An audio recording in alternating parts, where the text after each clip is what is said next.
17 अगस्त वो दिन जब गुरुग्राम से एक हैरान कर देने वाली खबर सामने आई, जहां सेक्टर 47 फेमस यूट्यूबर और big boss winner Elvis Yadav का घर बना हुआ है।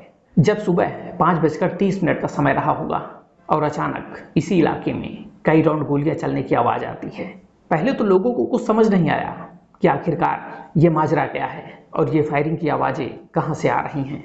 तो कई लोग ऐसे भी थे जिनको ये एहसास भी नहीं था कि आसपास कहीं फायरिंग भी हुई है, क्योंकि सुबह का वक्त था और इस टाइम लगभग सभी को अच्छी नींद आती है। तो गोली चलने के कुछ मिनट बाद ही एल्विस यादव के घर लोगों की भीड़ इकट्ठा हो जाती है। आसपास के लोग गौर से देखते हैं कि एल्विस यादव के घर की दीवारों और दरवाजों पर कई गोलियों के निशान दिखाई देते हैं। तब तक एल्विस के घर से कई लोग घर के बाहर आ चुके थे और उनके द्वारा गुरुग्राम पुलिस को सूचना दी जाती है। तो सूचना मिलते ही पुलिस भी मौके पर पहुंचती है और आसपास लगे सीसीटीवी कैमरे खंगालना शुरू कर देती है और कुछ पुलिसकर्मी एल्विस के घर में लगे सीसीटीवी फुटेज देखना शुरू करती है। तभी सीसीटीवी में अज्ञात हमलावर उनके घर के आसपास खड़े होकर ताबड़तोड़ गोलियां चलाते दिखाई दे रहे थे। जहां फुटेज में दिखता है कि घर के पास एक बाइक पर सवार होकर 3 अज्ञात हमलावर अपना चेहरा ढके हुए घर के बाहर आते हैं, जहां एक बदमाश दूर से ही घर को निशाना बनाने लगता है, जबकि दूसरा बदमाश फायरिंग करते हुए गेट तक पहुंच जाता है और वो भी कई राउंड गोलियां चलाता है। क्योंकि सुबह का वक्त था तो रोड भी बिल्कुल खाली थी और तीसरा बदमाश जो बाइक स्टार्ट कर रोड पे खड़ा होकर उन दोनों बदमाशों का इंतजार करता है। तो गोलीबारी करने के बाद वो लोग वहां से फरार हो जाते हैं। लेकिन अब तक लोगों के साथ साथ मीडिया का भी जमावड़ा लग चुका था। अब सबके दिमाग में बस एक ही बात थी कि आखिरकार एल्विस कहाँ है।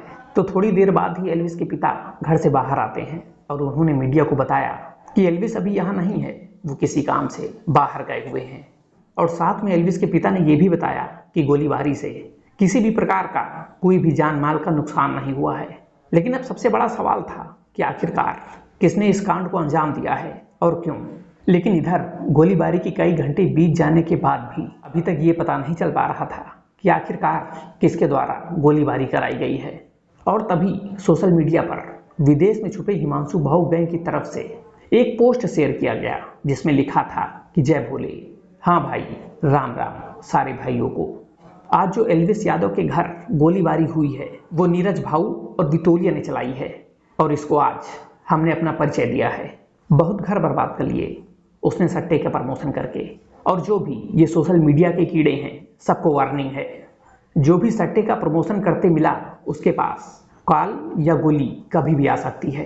तो जो भी सट्टे वाले हैं वो तैयार रहें। हालांकि इस पोस्ट की अभी पुष्टि नहीं हुई है, लेकिन अब मैं हिमांशु भाऊ के बारे में कुछ जानकारी बताता हूँ। हिमांशु भाऊ को दिल्ली का छोटा डॉन कहा जाता है, जहाँ 21 साल के हिमांशु को लॉरेंस बिश्नोई गैंग का जानी दुश्मन माना जाता है। जहां उसका गैंग बीते कुछ सालों में दिल्ली और हरियाणा के कई बड़ी घटनाओं को अंजाम दे चुका है। जहां इस गैंग ने दिल्ली, हरियाणा और पंजाब और राजस्थान में बिश्नोई के दुश्मनों से हाथ मिलाया हुआ है। तो हिमांशु भाऊ जो मूल रूप से हरियाणा के रोहतक के रतौली गांव का रहने वाला है।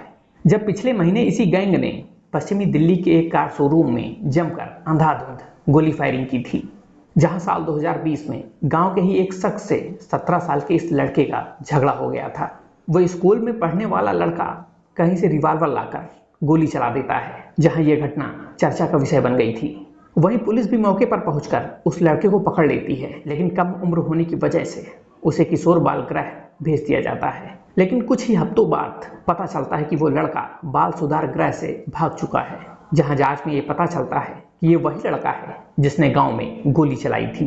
वक्त बीतता गया और देखते ही देखते उस लड़के के नाम आसपास के इलाकों में संगीन धाराओं वाले 17 केस दर्ज हो चुके थे। ये कोई और नहीं था, ये वही हिमांशु था जो अब दिल्ली का छोटा डॉन बन चुका था।